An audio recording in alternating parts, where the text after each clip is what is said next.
Today's actually picking up from the last one that I did, which was the mile run test, which was last November.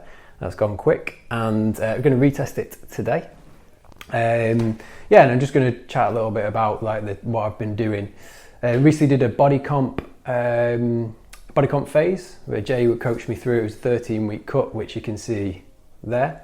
That's what that looked like. So that was last Friday. We're Friday on. I'll talk at the end a bit about the rebound and what we've done and how we've went through nutrition.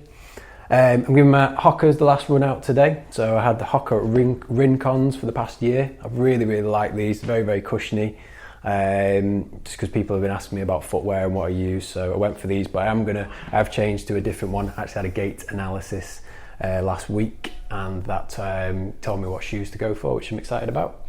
So I usually do my runs fasted. I've been running 3 times a week. And what I've been doing is, what I've done today differently is I've had a meal. So I had that first meal at about 5:30. It's now nearly 8:30. So I've got food in me. I've had a coffee, which you might be able to tell. And I've had 2 scoops of P-Form Active. It's a shameless plug, but as you can see, I've got a close affiliation with Fit for Films. And I really can't speak highly enough of that product. It is fantastic. It just does give you that bit of a push endurance wise and without the stimulants. I actually been using it more as a nootropic. So for focus, been taking half a scoop just for focus when I'm doing work. But 1 scoop of that's been doing me really well. Taking 2 scoops today, so we'll just see how it goes on. The last one you can see here, so you'll be able to find out in one of the links floating around the screen the last time I did. So what I'm going to be looking for now is just to see if we can get sub 5.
Okay, so did it.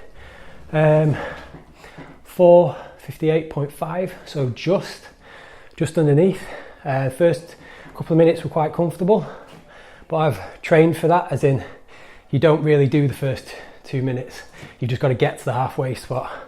I didn't look at the time until right at the end, and I didn't look at the speed I was going. I was just upping it. I was very, very close on the last 300, very close to dropping it down just a couple. But I didn't, because I wouldn't have broke 5. So last time I did 5:25. At that point I thought there's no way. So it's taken 8 months to get 28 seconds, 27 seconds off. I think I'm going to go for another maybe 6 to 8 months to try and get it 4:45. It's hard, but I know I can do it now. Although that was disgusting, it wasn't anywhere near as hard as the last time. But what I love about this is that I used to have the same nerves, the same feelings, the same build-up when doing one rep max deadlifts, but that is a split second, and the risk reward is very low, because if you don't lift it, or you lift it with bad technique, chances of hurting yourself are high. With that one, there's a lot less risks, and you can push yourself a lot more mentally, because that's total mental game. I did a lot of my training with fasted, no music, and less of the pre-workout and no coffee. So I've had a coffee today, I've had pre-workout, I've had a meal, so I've stacked things in my favour, so this is overperforming.